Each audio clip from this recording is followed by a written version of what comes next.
Bien, bonjour, je m'appelle Julie Goffin, je suis avocate au barreau de Bruxelles et j'ai aujourd'hui plus de 10 ans de pratique comme avocate au sein d'une équipe de représentation légale de victimes dans un dossier devant la Cour pénale internationale. J'ai suivi également divers procès de poursuite des crimes, crimes de guerre, crimes contre l'humanité et génocide devant des juridictions nationales et en particulier en République démocratique du Congo. Alors, moi, je vais aborder dans cet exposé la question des modes de responsabilité qui sont applicables devant la Cour pénale internationale et par répercussion se retrouvent dans un certain nombre de décisions rendues en République démocratique du Congo par les juridictions militaires qui sont les juridictions qui ont à connaître des crimes qui sont de la compétence de la CPI. Et ces modes de responsabilité se retrouvent donc dans cette jurisprudence puisque le Congo, les juridictions militaires, appliquent directement le statut de Rome non seulement sur les crimes, qui sont de la compétence de la Cour, donc les crimes type crimes de masse, mais aussi sur les modes de responsabilité. Alors, effectivement, une fois qu'on a déterminé les crimes qui ont été commis, l'ensemble des éléments constitutifs de ces crimes, les éléments contextuels qui sont relatifs à l'établissement de ces crimes, il est important de déterminer la responsabilité de l'auteur ou des auteurs présumés, c'est-à-dire leur implication dans le crime, la nature de leur comportement, est-ce qu'ils ont commis le crime directement, matériellement, est-ce qu'ils ont simplement contribué au crime, est-ce qu'ils l'ont ordonné, ou est-ce qu'ils ont exercé différentes formes de contribution qui relèvent de notions proches de ce qu'on appelle la complicité.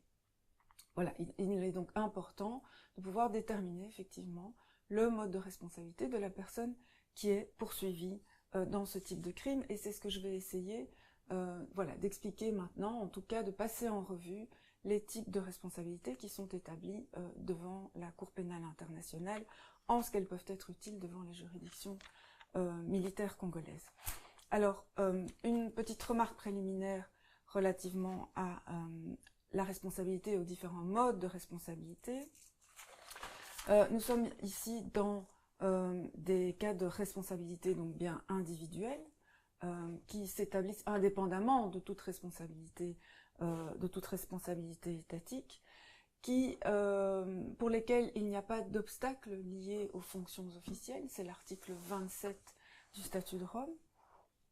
ce qui a l'avantage de permettre de mettre au même niveau auteur et victime, et qui est évidemment fondamental dès lors que l'objectif est de ne pas avoir d'obstacle à la poursuite des plus hauts gradés ou des chefs d'État éventuellement.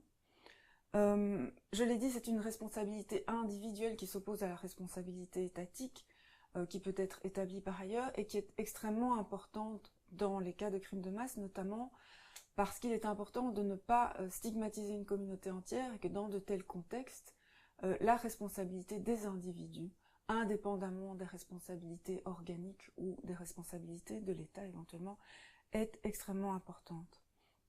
Alors un point très important, c'est que la responsabilité individuelle, telle qu'elle est prévue par le statut, n'existe pour les individus qu'à partir de 18 ans.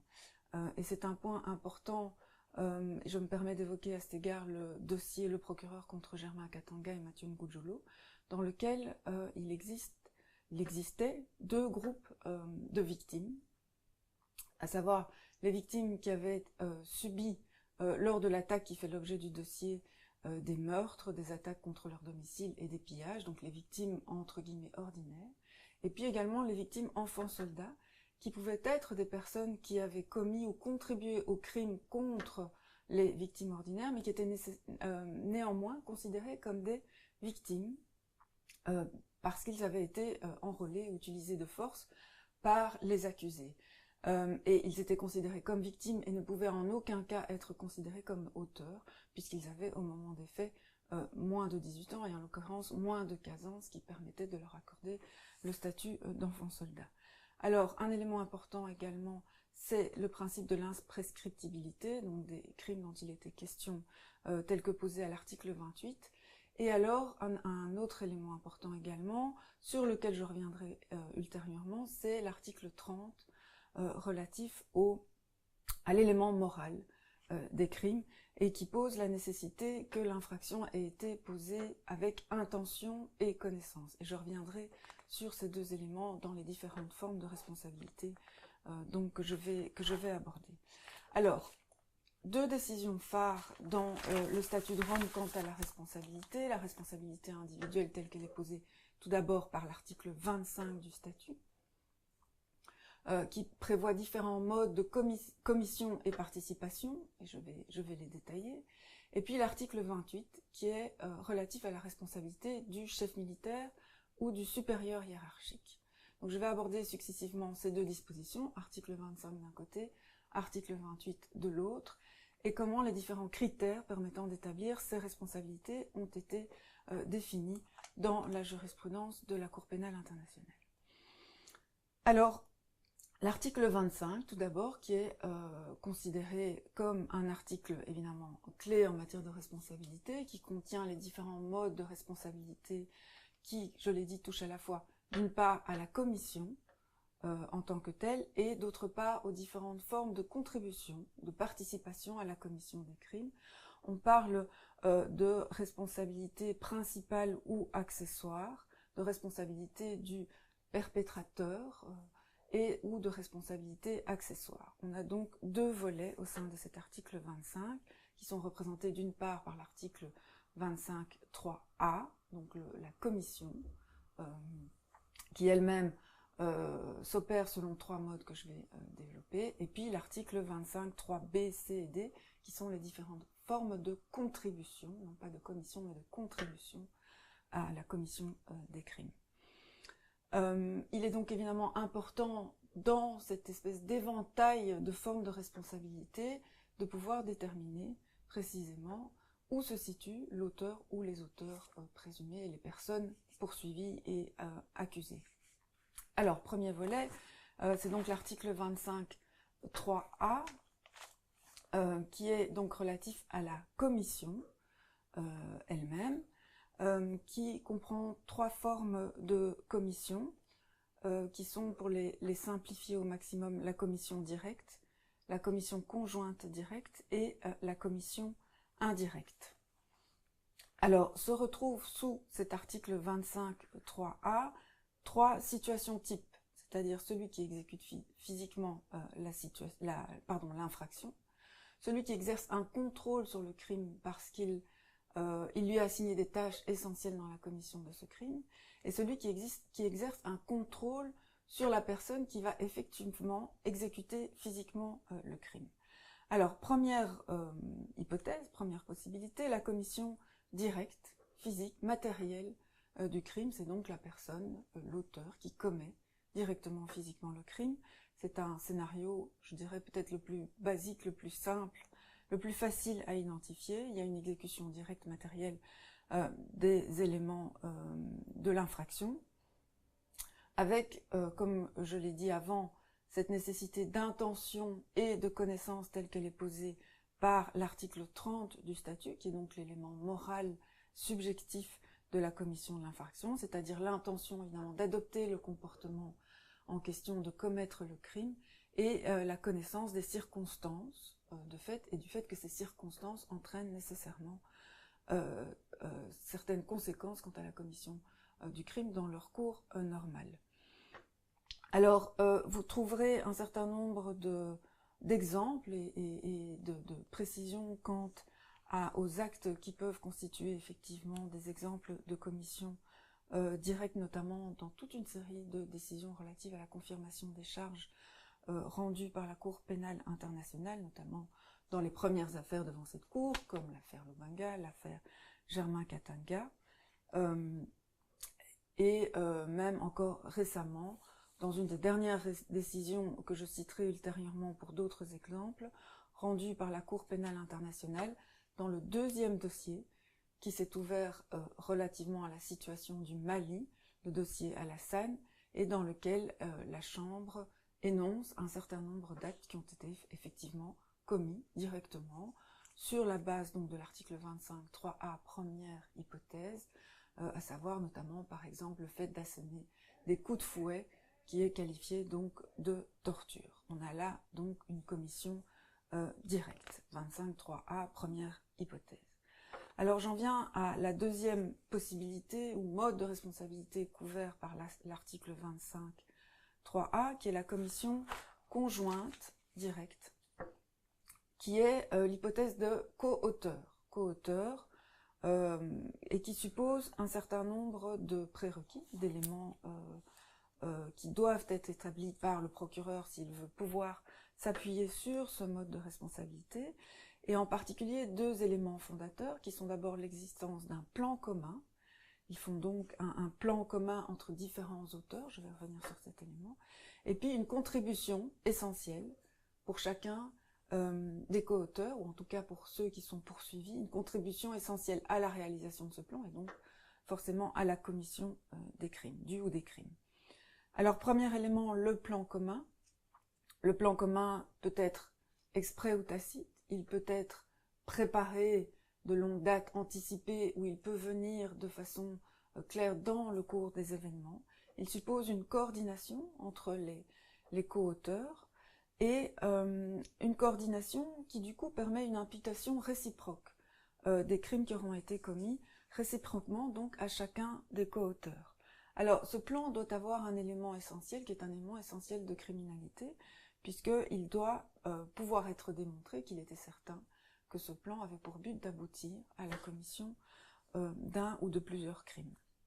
Alors, deuxième élément essentiel après l'existence d'un plan commun, c'est l'établissement d'une contribution essentielle dans le chef des auteurs, de l'auteur ou des co-auteurs, contribution essentielle donc à l'exécution du plan, à la commission des crimes.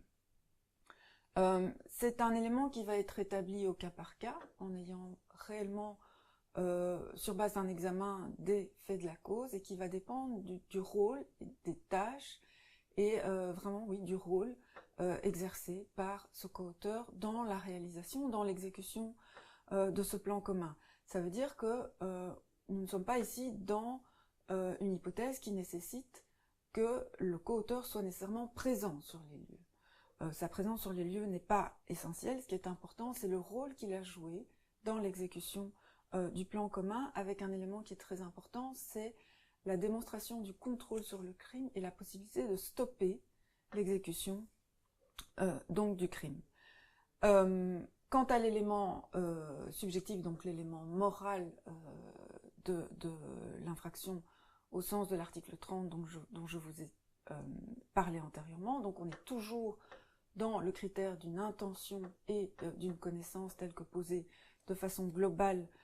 dans l'article 30 par rapport à tous les modes de responsabilité, avec une exception sur laquelle je reviendrai plus tard, mais donc intention et connaissance, c'est-à-dire connaissance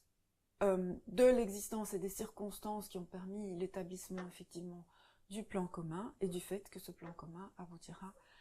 à la commission du crime. Alors ici encore de nouveau pas mal d'exemples et de décisions qui permettent de cerner encore plus avant la façon dont ces critères sont déterminés par les chambres. Je vais reprendre, comme je l'ai dit tout à l'heure, je l'ai cité tout à l'heure, une des dernières décisions qui a été rendue par la Cour pénale internationale dans un dossier qui vient de s'ouvrir, donc ce fameux deuxième dossier ouvert dans la situation malienne. Et je vais reprendre, vous citer, vous lire une partie de la décision qui permettra d'illustrer ce mode de commission conjointe. Donc la Chambre édicte donc les attendus suivants. Les pièces montrent que M. Alassane, qui est donc la personne qui est poursuivie, l'accusé en l'espèce, a joué un rôle central au sein de la police islamique dans Sardine, qui est un des deux groupes qui est à l'origine de l'attaque et de la prise de la ville de Tombouctou, et que, de par ce rôle, il a apporté une contribution essentielle au plan commun. En effet, les pièces établissent que M. Alassane assurait la direction, le fonctionnement administratif, à certaines occasions la représentation de la police islamique, qu'en outre il collaborait activement avec les autres organes chargés de la répression, tels le tribunal islamique. Il ressort des pièces que M. Alassane était conscient et entendait que les crimes poursuivis adviendraient dans le cours normal de la mise en œuvre du plan commun. On est donc là sur l'élément subjectif, l'élément moral de l'infraction. Monsieur Alassane est conjointement avec d'autres personnes pénalement responsable en tant que co-auteur direct, donc au sens de l'article 25.3a du statut, pour un certain nombre donc, de crimes qui sont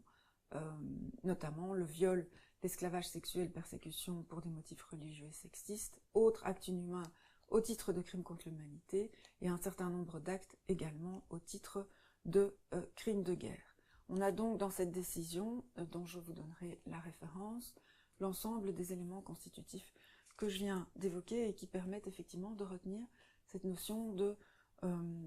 coaction ou de commission conjointe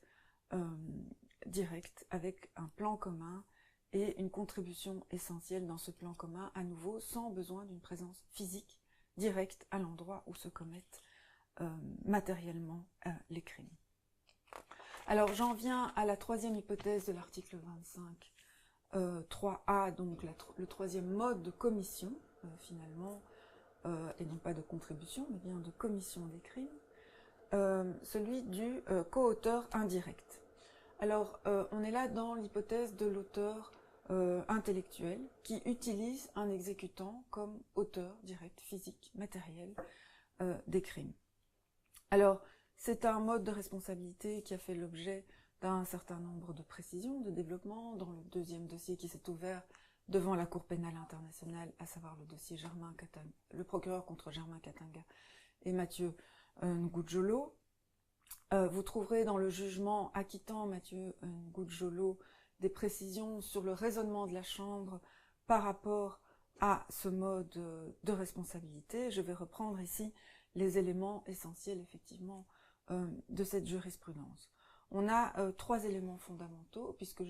comme je l'ai dit, il s'agit d'un auteur intellectuel, entre guillemets, qui donc exerce un contrôle sur l'exécutant physique du crime.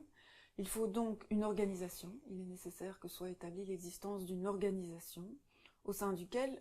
l'accusé exerce un certain contrôle. Je reviendrai sur la façon dont ce contrôle s'exerce. Ce mode de responsabilité permet évidemment en particulier de viser les personnes qui sont haut placées dans cette organisation, parce qu'il faut, comme j'ai dit, une organisation structurée avec l'existence d'un contrôle dans le chef de la personne qui est poursuivie au sein de cette organisation. Il faut donc un appareil de pouvoir organisé et hiérarchique, c'est-à-dire que le chef exerce un contrôle dans cette organisation qui se matérialise sous le fait qu'il peut donner des ordres, qu'il a un suivi sur l'exécution des ordres, qu'il a un pouvoir de sanction, de répression, toute une série d'éléments qui doivent être établis factuellement, évidemment, en fonction des circonstances, et vous trouverez à cet égard un certain nombre d'exemples par rapport à ces éléments factuels qui permettent de déterminer le type de contrôle qui doit pouvoir être exercé dans l'organisation. Et il faut que cette organisation, au sein de cette organisation, il y ait un mode d'exécution automatique des ordres. Il faut donc qu'il y ait un type d'organisation dans cette structure qui soit telle qu'il y a réellement, depuis le moment où les deux ordres sont donnés, la mise en place d'un système d'exécution automatique ou quasi automatique par une obéissance aux ordres qui implique là, du coup, qu'il y ait réellement un contrôle sur le crime par l'auteur, cet auteur intellectuel. Il doit pouvoir être démontré qu'il y a un moyen de s'assurer de l'exécution de ces crimes directement par les exécutants qui font partie de ce groupe structuré, hiérarchisé, organisé. Alors je vous renvoie à nouveau à la décision qui a été rendue dans le dossier Ngudjolo, et plus précisément le jugement acquittant Mathieu Ngudjolo, pour le détail de tous ces critères et des exemples très concrets de la façon dont ils peuvent ou pas, en l'occurrence, être établis dans un dossier. Alors j'en viens maintenant, après cette partie relative à la commission, donc je dis l'article 25.3a est relatif d'une part à la commission proprement dite et puis à toute une série de formes de contribution. Donc après cette partie relative à la commission, j'en viens aux différentes formes de contribution qui sont détaillés dans l'article 25.3b, C et D. Alors, je vais les aborder successivement. Donc j'en viens évidemment tout d'abord à l'article 25.3b, qui prévoit la responsabilité de toute personne qui ordonne, sollicite ou encourage la commission ou tentative de commission d'un crime. Alors on a évidemment ici 3 thèmes clés qui sont ordonnés, solliciter, encourager, avec une distinction à faire entre le fait de solliciter ou encourager, qui sont des incitations qui doivent être établies et elles doivent être établies par quelque procédé que ce soit, c'est-à-dire que la sollicitation ou l'encouragement peuvent avoir lieu par quelque procédé que ce soit. Et puis le fait d'ordonner, qui est un petit peu différent en ce qu'il suppose une position d'autorité dans le chef de la personne poursuivie. Alors, l'existence de cette position d'autorité n'implique pas nécessairement un contrôle sur le crime, et c'est ce qui permet justement de faire la distinction avec le mode de responsabilité que je viens d'aborder, où on a réellement un contrôle sur le crime par le contrôle au sein de l'organisation des exécutants. Ici, il y a une position d'autorité, mais pas de contrôle sur le crime, et c'est ce qui en fait un mode de responsabilité plus léger, entre guillemets, que le précédent, puisque c'est un mode de responsabilité qui ressort des formes de complicité ou de contribution, et non pas de commission plus directe.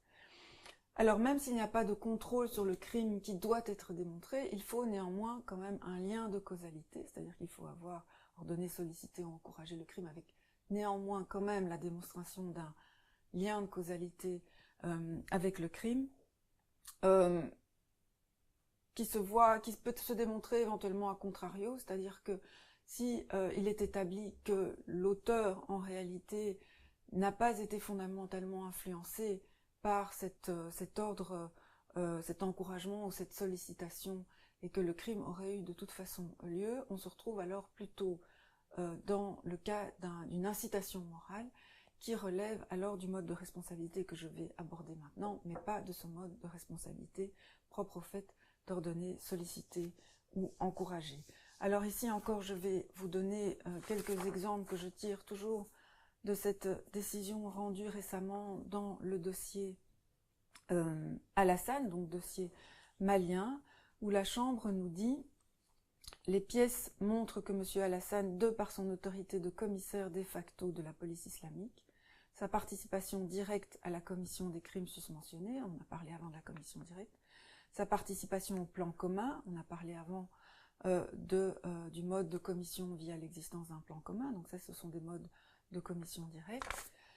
et plus spécifiquement la mise en place de mariage, ça c'est par rapport aux crimes qui sont évoqués avant, a eu un effet direct sur les membres de la police islamique dans la commission des crimes. Il avait l'intention de solliciter et d'encourager la commission des crimes, donc indépendamment du fait qu'on retient à son égard des modes de commission directe comme ceux que j'ai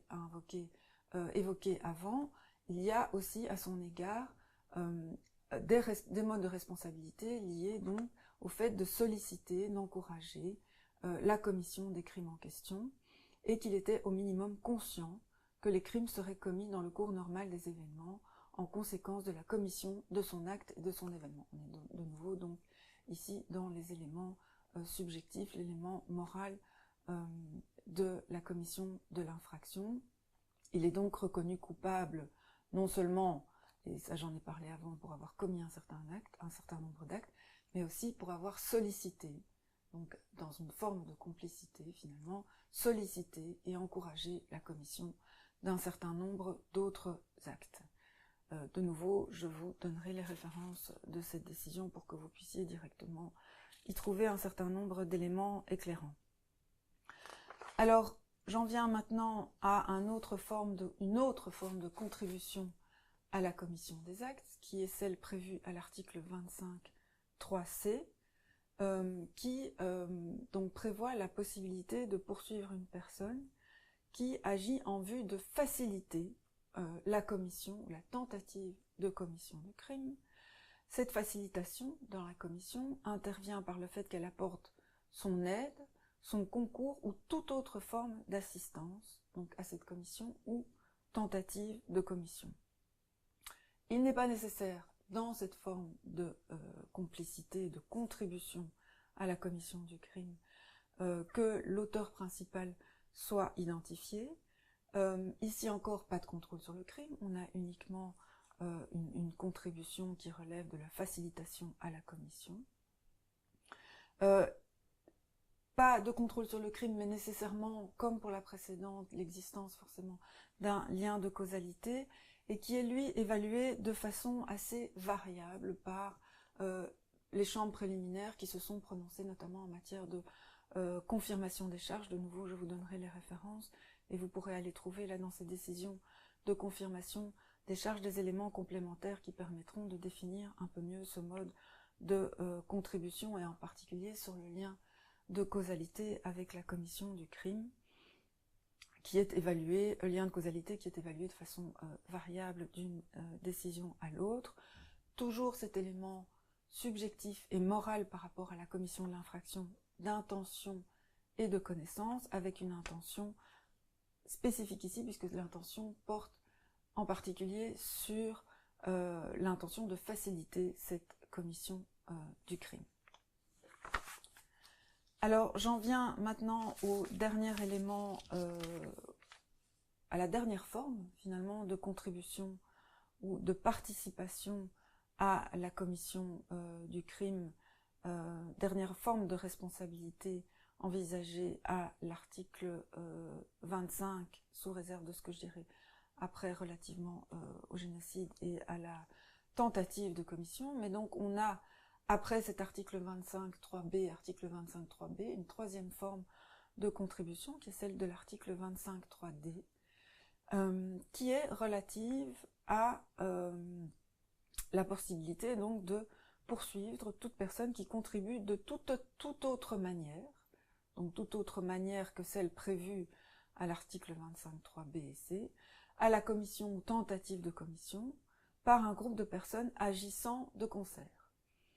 Alors, cette contribution doit être intentionnelle et, selon les cas, je vais revenir sur ces éléments, soit viser à faciliter les activités criminelles du groupe en question, et être faite en connaissance de l'intention du groupe. Alors, il s'agit en réalité d'une forme de complicité résiduelle,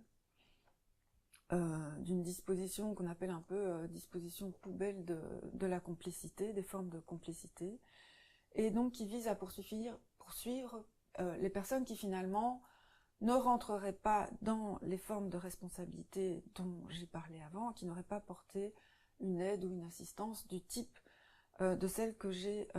évoquée avant. Alors, on en a une illustration extrêmement importante dans le deuxième dossier qui a été traité par la Cour pénale internationale, après sa scission en deux dossiers, puisque ce deuxième dossier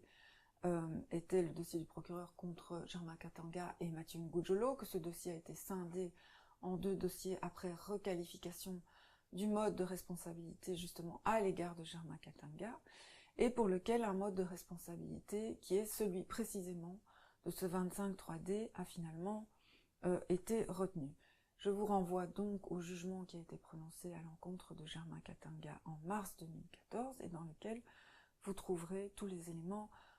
relatifs à ce mode de participation, de contribution à la commission. Je vais revenir brièvement sur l'essentiel de ces éléments. Il est donc requis pour pouvoir retenir ce mode de responsabilité que les personnes qui ont commis le crime constituent un groupe organisé. Il faut donc, indépendamment même de la contribution et de la situation du comportement du complice qui est poursuivi, que l'on puisse démontrer l'existence de personnes qui se sont organisées en groupe et qui ont décidé d'agir de concert avec un but commun qui est la commission des crimes en question. Indépendamment de la démonstration de l'existence de ce groupe commun, de ce groupe agissant de concert avec un but commun, il faut pouvoir démontrer que l'accusé a contribué de façon significative et intentionnelle à la poursuite de ce but commun, qu'il avait évidemment l'intention de contribuer à la commission par ce groupe de cette activité criminelle. Alors, de façon très précise et très spécifique, la Chambre, relativement à Germain Katanga, établit effectivement que l'ensemble de ces éléments sont établis, tout d'abord parce qu'il existe effectivement, elle considère qu'il existe, que la démonstration a été apportée de l'existence d'un groupe armé organisé, en l'espèce en l'existence de la milice Ngiti. Il existe donc un groupe armé organisé qui a à un moment un objectif, un but commun de nature criminelle, et elle détermine ensuite un certain nombre de façons dont Germain Katanga a contribué de toute autre manière, donc, à la commission de ce but commun criminel. Alors, il identifie un certain nombre d'éléments, je ne vais pas revenir sur tous ces éléments, mais ce sont par exemple le fait d'être intervenu comme facilitateur entre différents commandants, d'avoir facilité les alliances entre les autorités militaires et les différentes localités pour la définition d'une stratégie militaire, et par exemple aussi le fait d'avoir permis le stockage des armes qui auront servi à l'exécution de l'attaque qui constituait donc le but commun de ce groupe armé organisé. Voilà, j'arrive ici au bout de mon exposé relativement à l'article 25.3, donc comme je l'ai dit, 25.3a, commission proprement dite, 25.3b, c et d, mode de contribution, de participation à la commission des crimes. Je dois également, simplement pour mémoire, vous indiquer que l'article 25 contient encore 2 dispositions qui sont relatives respectivement au crime de génocide, avec une intention spécifique que je ne vais pas aborder ici, je n'en ai pas le temps et elle est moins pertinente dans le cadre de cet exposé, et la disposition, le 25.3e, relative à tout ce qui est tentative, en fait, tentative de commission, qui ne pose pas à cet égard de difficultés majeures. Voilà, j'en ai fini avec ce premier mode de responsabilité qui a trouvé dans la jurisprudence de la Cour pénale internationale le plus d'application. Et j'en viens maintenant à le mode de responsabilité que j'ai très brièvement évoqué tout à l'heure, qui est celui du chef militaire ou supérieur hiérarchique.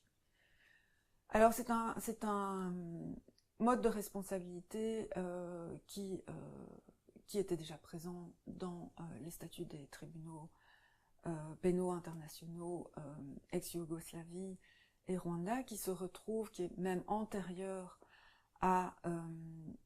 ces tribunaux, qui se retrouve dans le statut de Rome et qui a trouvé une application très concrète avec une décision très récente dans le dossier centrafricain contre Jean-Pierre Bemba. Et je vais revenir en détail sur le contenu de la décision rendue à la fois en première instance et très récemment en appel. Alors c'est un mode de responsabilité qui se démarque sur de nombreux points du mode de responsabilité établi par l'article 25 dont je viens de vous parler, qui est un mode de responsabilité qui n'est pas lié à une commission spécifiquement, mais finalement à une omission, à une obligation d'agir avec une omission. On a donc un élément moral qui ne peut pas être celui de l'article 30 dont j'ai parlé tout à l'heure, c'est-à-dire l'intention et la connaissance, mais finalement un élément moral qui est donc cette exception à l'article 30, qui pose une forme de responsabilité, comme je l'ai dit, par négligence et par omission. Alors, ce qu'il est important également de comprendre et de préciser, et je reviendrai sur cet élément avec un exemple très concret, c'est qu'il n'est en principe pas possible de poursuivre à la fois sur la base de l'article 25 et sur la base de l'article 28 pour les mêmes faits. C'est-à-dire que soit vous poursuivez quelqu'un parce qu'il a commis directement un crime, parce qu'il a, par exemple, sollicité ce crime, encouragé ce crime, ou facilité par d'autres moyens, par tout autre mode, la commission du crime, mais vous ne pouvez pas en même temps le poursuivre pour ça et le poursuivre pour avoir manqué d'empêcher cette commission ou de pénaliser, punir cette commission. C'est donc soit l'un, soit l'autre. Alors, les éléments fondamentaux et constitutifs de ce mode de responsabilité sont ceux qui sont effectivement liés au fait que sont poursuivis, dans ce cas de figure-là, des chefs militaires, des chefs hiérarchiques, chefs militaires ou équivalents. Alors l'article 28 couvre à la fois la situation du chef militaire et son équivalent, et quand je dis chef militaire ou son équivalent, c'est-à-dire le chef militaire de jure ou de facto, donc le chef militaire qui aurait été nommé en tant que tel ou qui, sur le terrain, exerce en réalité, et cela peut être démontré, des fonctions de chef militaire sans avoir nécessairement une nomination officielle comme telle. L'article 28 donc envisage ce premier cas de figure et le cas de figure du supérieur hiérarchique dit civil. Alors seul le premier cas de figure, le chef militaire, a eu une application jusqu'à présent devant la Cour pénale internationale. Alors on a donc cette nécessité d'un chef militaire ou son équivalent. On a un requis aussi au niveau de l'autorité du contrôle ou du commandement et du contrôle, c'est-à-dire que doit pouvoir être démontré l'existence de cette autorité de ce contrôle ou de ce commandement et contrôle. Ce sont des termes qui sont assez précis mais qui en réalité n'ont pas réellement de différence entre eux. Autorité, contrôle, commandement et contrôle se valent. Alors de nouveau, cette autorité, ce contrôle doivent pouvoir être établis, que ce soit de jure ou de facto, et par une évaluation au cas par cas réellement, en regardant au cas d'espèce ce qu'il en est dans la situation. Alors, je l'ai dit, le simple fait d'être désigné au poste de chef militaire ne signifie pas nécessairement, c'est-à-dire que vous pouvez avoir une désignation à un poste militaire, mais sans avoir en réalité derrière un contrôle, une autorité, un contrôle ou un commandement et un contrôle qui sont réellement effectifs. Et donc vous verrez que dans ce que je vais appeler la jurisprudence Benba, cette autorité et ce contrôle, ce commandement et ce contrôle sont établis par un certain nombre de critères qui sont listés, qui sont notamment, sans qu'ils puissent même au terme des décisions en question être considérés comme limitatifs, la position hiérarchique, forcément j'en ai parlé, le pouvoir de réglementer, de donner des ordres, le pouvoir de suivre le respect des ordres, le pouvoir de sanctionner, le pouvoir de lancer des enquêtes lorsqu'effectivement on constate qu'il y a des problèmes dans l'exécution des ordres, le pouvoir de changer les structures, c'est-à-dire éventuellement d'interchanger des postes subordonnés, et donc toute une série de critères qui permettent effectivement, au terme de la jurisprudence, d'établir ce deuxième élément relatif à l'autorité et le contrôle. Alors, troisième élément qui doit pouvoir être établi, il faut que ce chef militaire ou équivalent, qui donc a une autorité et un contrôle sur ses troupes, a connaissance du fait que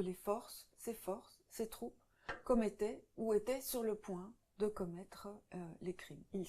faut pouvoir démontrer qu'il savait ou qu'il aurait dû savoir que ces troupes commettaient ou étaient sur le point de commettre les crimes. Le fait de savoir ou d'avoir dû savoir ne peut être en aucun cas présumé, c'est-à-dire qu'il importe que le procureur soit en mesure d'établir de façon claire, par preuve directe ou indirecte, c'est-à-dire par preuve directe ou par preuve contextuelle, qu'effectivement ce chef militaire savait ou aurait dû savoir qu'il se passait sur le terrain la commission de crimes par ces troupes sur lesquelles il avait autorité et contrôle. Alors, le fait de savoir ou le fait que le chef militaire aurait dû savoir s'étend effectivement non seulement à ce qui se passe très précisément, donc la commission des crimes, mais aussi aux éléments contextuels qui permettent de qualifier les crimes en question, et c'est important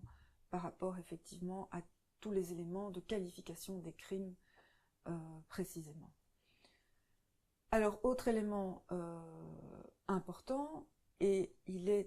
c'est un élément fondamental de discussion dans le dossier de Benba, c'est que le chef militaire, il doit pouvoir être démontré que ce chef militaire a omis de prendre toutes les mesures nécessaire et raisonnable en son pouvoir pour donc empêcher la commission de ces crimes. Donc une fois établie l'existence d'un chef militaire de facto ou de jure, d'une autorité et d'un commandement sur ses troupes, du fait qu'il savait ou qu'il aurait dû savoir que ces troupes commettaient des crimes et qu'il avait connaissance effectivement des éléments contextuels relatifs aux crimes en question, il faut pouvoir démontrer qu'il a omis, ce chef, de prendre les mesures nécessaires et raisonnables afin de pouvoir empêcher effectivement la commission des crimes. Alors ici, de nouveau, un élément qui doit être évalué de façon extrêmement concrète, au cas par cas, en fonction des circonstances de l'espèce. C'est une capacité matérielle, à nouveau, de jure et de facto, qui doit pouvoir être établie à la fois ou alternativement, aussi bien en ce qui concerne la capacité d'empêcher les crimes que la capacité de réprimer ces crimes ou de soumettre ces crimes aux autorités compétentes pour qu'ils soient effectivement punis. Je reviendrai sur cet élément de mesures nécessaires et raisonnables lorsque j'aborderai la décision qui a été rendue récemment en appel dans le dossier Bemba. Alors finalement, il doit résulter de l'ensemble de ce scénario, de ces éléments, que les crimes qui ont été commis résultent finalement de l'absence de contrôle sur la commission des crimes par l'absence de contrôle donc par le chef, par l'accusé, sur la commission des crimes. Alors, la jurisprudence est assez bien étendue sur effectivement la nature de ce lien de causalité. Donc, les crimes doivent résulter de l'absence de contrôle, résulter selon quel lien de causalité. Vous verrez que dans la décision rendue en première instance, dans le dossier Mbemba, la Chambre considère que le lien de causalité est que ce manquement, le fait de n'avoir pas pris les mesures nécessaires et raisonnables, doit avoir simplement augmenté le risque de commission des crimes. Parce que ce chef n'a donc pas exercé le contrôle qu'il convenait. Alors, j'en viens maintenant à la décision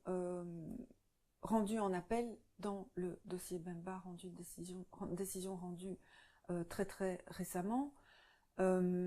et qui donc renverse totalement le jugement rendu en première instance dans ce dossier, puisque en première instance, la Chambre de première instance avait établi, reconnu plutôt que l'ensemble des critères que je viens d'aborder avaient été effectivement établis, qu'il y avait donc présence d'un chef militaire qui avait autorité et commandement sur ses troupes, qu'il savait ou aurait dû savoir que ces troupes effectivement avaient commis un certain nombre de crimes et qu'il avait connaissance des éléments contextuels de ces crimes, qu'il avait omis de prendre les mesures nécessaires et raisonnables et qu'effectivement il n'avait pas exercé un contrôle qui avait été nécessaire, en tout cas au moins pour que le risque de commission de ces crimes n'existe pas. La Chambre considère donc Jean-Pierre Bemba comme étant effectivement coupable sur ce mode de responsabilité-là. Et en appel, cette décision est totalement renversée par la Chambre d'appel qui revient notamment, alors je ne vais pas aborder l'ensemble des éléments propres à cette décision qui couvre aussi d'autres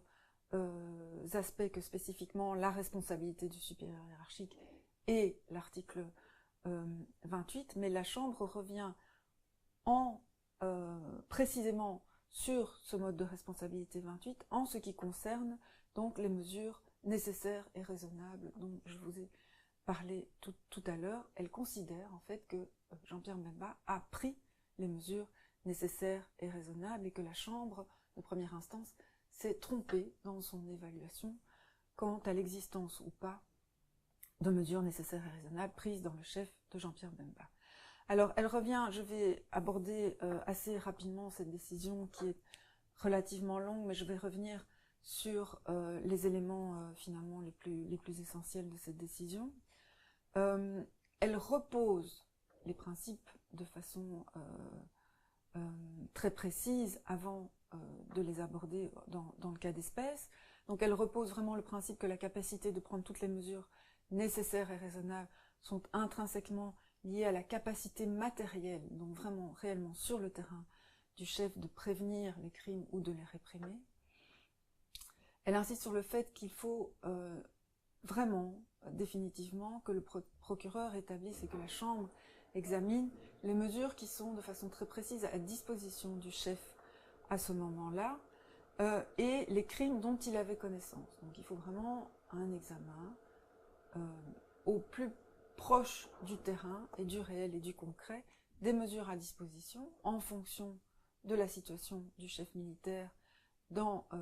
cette organisation hiérarchisée, et des crimes dont il avait vraiment, réellement, exactement connaissance. La Chambre développe cette notion de réalité opérationnelle, et donc cette réalité opérationnelle va être déterminante dans la définition effectivement des mesures à disposition et des crimes dont ce chef militaire avait effectivement connaissance ou a dû avoir connaissance compte tenu de cette réalité opérationnelle. La Chambre établit également ou présente un élément qui est également important, qui est qu'elle considère que les commandants peuvent être, dans le cadre de cette réalité opérationnelle et du fait qu'il faut évaluer la façon dont ils avaient connaissance ou auraient dû avoir connaissance des crimes, les chefs peuvent être amenés à devoir faire finalement des analyses coût-bénéfice. Et donc on a cette notion d'analyse coût-bénéfice qui apparaît comme une façon de pouvoir quelque part limiter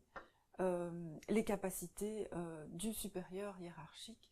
à se trouver dans le cas d'une démonstration de l'ensemble des éléments constitutifs de l'article 28, à savoir qu'il avait connaissance ou aurait dû avoir connaissance de tout ce qui se passait sur le terrain et n'a pas pris les mesures à sa disposition. Dans le cas vraiment spécifique de Jean-Pierre Bemba, la Chambre relève deux éléments assez importants également. Le fait qu'elle conclut à l'existence d'une spécificité du cas d'espèce qui est ce qu'elle appelle le commandement non linéaire. Donc elle dit on est dans un cas très spécifique, toujours en lien avec cette réalité opérationnelle, et il n'y avait pas de commandement linéaire. Ce qui laisse supposer qu'effectivement, cette absence de commandement linéaire rend plus difficile une prise en compte de ce qui se passe réellement sur le terrain, et donc le fait que l'on parvienne à démontrer le fait que ce chef militaire savait ou aurait dû savoir, et qu'il avait réellement une connaissance de ce qui se passait sur le terrain. Le fait qu'il s'agissait d'un remote commander, donc un commandant qui intervenait de loin, à distance, donc puisque Jean-Pierre Bemba était poursuivi pour des faits commis en Centrafrique, par ses troupes envoyées en Centrafrique, alors que lui-même opérait depuis la République, ou était basé en tout cas en République démocratique du Congo, et qu'il avait donc envoyé ses troupes, c'était un envoi de troupes, et donc cette notion de commandant à distance est un élément qui doit permettre qui doit être pris en compte lorsqu'on évalue la capacité du chef hiérarchique, du commandant, à être réellement informé de ce qui se passe sur le terrain, et lorsqu'on évalue ce critère de savoir ou aurait dû savoir ce qui se passait finalement sur le terrain et les crimes qui étaient commis. Donc deux éléments très importants, cette distance et cette absence de commandement linéaire. Alors, pour terminer sur cette décision, encore deux éléments qui sont relevés par la Chambre d'appel. Quant à l'erreur d'appréciation de la Chambre, deux éléments. L'erreur d'appréciation de la Chambre donc de première instance qui a condamné donc Jean-Pierre Bemba, erreur d'appréciation sur les motifs qui étaient ceux de Jean-Pierre Bemba, puisque dans l'ensemble de l'évaluation qui est faite des mesures qui auraient dû être prises, mesures nécessaires et raisonnables qui auraient dû être prises par le chef hiérarchique, il y a aussi le fait que le supérieur hiérarchique, le chef militaire, peut démontrer, par exemple, avoir pris un certain nombre de mesures en vue d'enquêter sur les crimes. Et donc se posera la question de savoir si effectivement ces mesures-là peuvent être considérées comme des mesures nécessaires et raisonnables dans le cadre des critères relatifs à l'article 28, Et effectivement, en l'espèce, Jean-Pierre Bemba c'était une partie de sa défense, a expliqué qu'il avait pris un certain nombre de mesures pour enquêter sur les crimes qui étaient commis par ses troupes, et il indique qu'il avait pris une certaine mesure en vue de savoir exactement ce qui s'était passé, et le cas échéant de poursuivre les auteurs des crimes. La Chambre de première instance a estimé que ces mesures et l'argument présenté par Jean-Pierre Bemba quant au fait qu'il aurait entrepris un certain nombre de démarches pour enquêter sur ce qui s'était passé sur le terrain était en réalité motivé par la volonté de finalement donner l'apparence qu'il s'inquiétait de ce qui se passait, répondre aux critiques qui étaient faites sur ce qui se passait effectivement sur le terrain, puisqu'il y a eu à un moment un certain nombre de dénonciations des crimes qui se commettaient sur le terrain en Centrafrique, et pour répondre finalement à ces critiques et à ces dénonciations, Jean-Pierre Bemba a effectivement indiqué qu'il enquêtait, qu'il entreprenait des démarches visant à enquêter sur ce qui se passait au sein de ses troupes. La Chambre a considéré que cet argument était un argument totalement factice et qui ne visait qu'à tromper finalement ou à contrer les critiques qui étaient faites. Et la Chambre d'appel considère que l'analyse de la Chambre de première instance est un peu courte et qu'en réalité, il ne pouvait pas être exclu que l'intention de Bemba était également, quand même, malgré tout,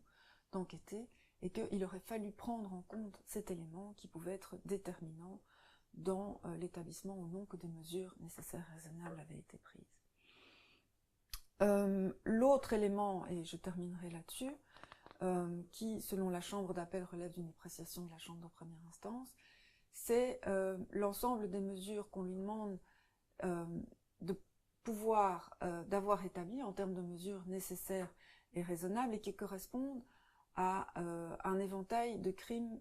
très élevé ou à un nombre de crimes très important, à une large échelle de crimes. Donc,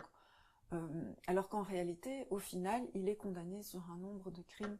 assez restreint. Et donc la Chambre d'appel dit là, il y a eu une erreur d'appréciation parce qu'on lui demande en réalité d'établir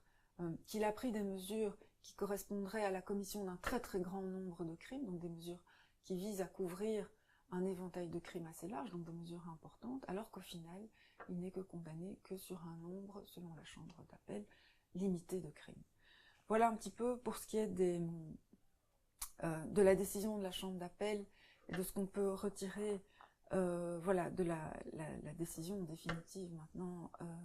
rendue récemment. Alors, je ne vais pas rentrer dans les critiques qui ont été émises sur cette décision. Ce qu'il est important de retenir, je pense, c'est que c'est une décision qui est vraiment spécifique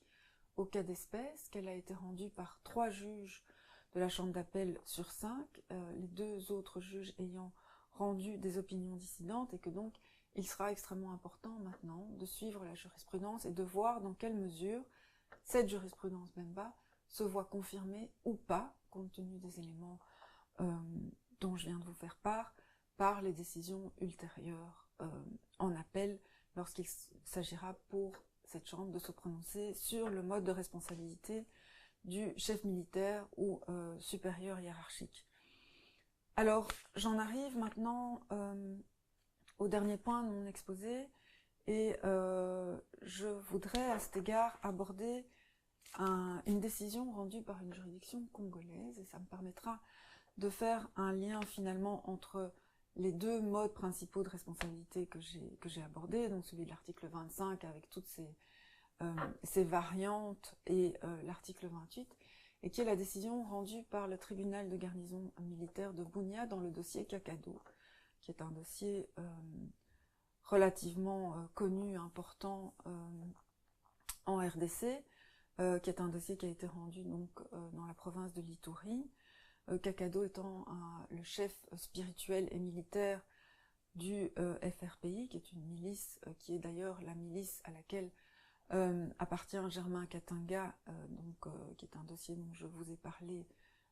avant, dans le cadre de la responsabilité article 25. Et cette décision, pour laquelle je vous donnerai encore une fois une référence en fin d'exposé, cette décision rendue par le tribunal militaire de Bunia,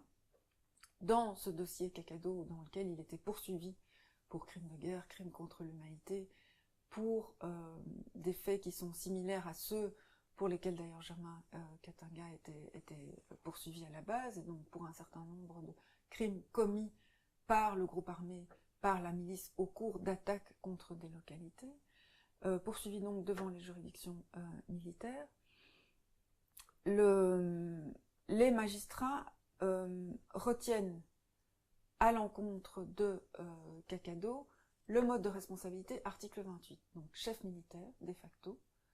là où, à mon avis, il aurait été plus approprié de retenir un mode de responsabilité article 25. Je vais expliquer un petit peu le raisonnement ici.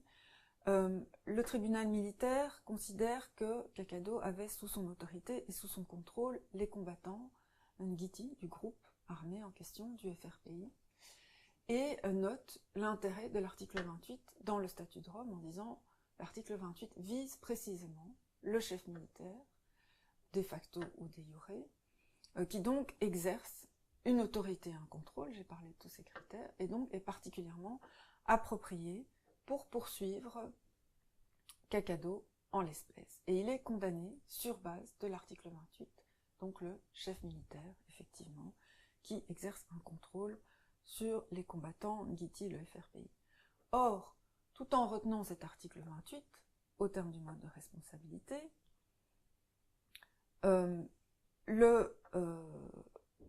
la décision du tribunal militaire relève un certain nombre d'éléments qui, à mon avis, aurait dû permettre de retenir de façon préférable l'article 25. Pourquoi? Parce qu'en réalité, le jugement identifie toute une série d'éléments par lesquels il démontre que Kakado exerçait un contrôle sur le crime, c'est-à-dire qu'il a organisé, planifié, incité, même sollicité tout un certain nombre de crimes et qu'il était réellement, finalement, l'auteur intellectuel qui a organisé l'ensemble de ces crimes, la commission de l'ensemble de ces crimes par ses troupes, qui, elles, étaient les exécutants physiques de l'ensemble des crimes dont il est question. On a donc un mode de responsabilité qui n'est pas celui du chef hiérarchique,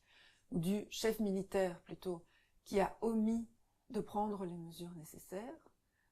pour empêcher que ses troupes commettent les crimes, mais plutôt, et c'est ce qui ressort en tout cas à mon avis assez clairement du jugement, dans le cas du chef militaire qui a réellement organisé, qui a donné les ordres à ses milices organisées au sein du FRPI de commettre les crimes, qui a même sollicité, qui a encouragé ces crimes. On est donc très clairement dans un mode de participation qui relève de l'article 25 et pas de l'article 28 comme l'a retenu le tribunal. Alors, pourquoi est-ce important finalement? Eh bien, c'est important au niveau de la peine, puisque vous aurez une responsabilité plus lourde, plus forte dans le cadre de l'article 25, qui est une responsabilité pour commission, directe ou indirecte, directe lorsque vous l'exécutez physiquement, indirecte lorsque vous l'exécutez par l'intermédiaire de vos troupes, comme l'a fait Kakado. Il a fait exécuter les crimes en tant qu'auteur intellectuel des crimes. Il les a fait exécuter par, effectivement, les troupes sur le terrain.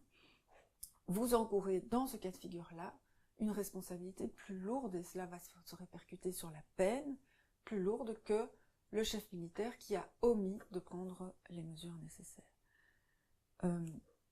Voilà, je pense qu'il était donc important à cet égard d'évoquer cette décision à laquelle je vous renvoie pour le reste parce qu'elle est effectivement très intéressante en ce qu'elle permet de voir aussi la façon dont les juridictions militaires intègrent le statut de Rome sur les modes de responsabilité dont je viens de vous parler, peut-être parfois de façon pas complètement correcte, mais c'est mon avis en tout cas en ce qui concerne le mode de responsabilité qui aurait été mal retenu dans ce dossier, mais ce n'est que mon avis, mais aussi sur cette espèce de transfert qui est fait dans la jurisprudence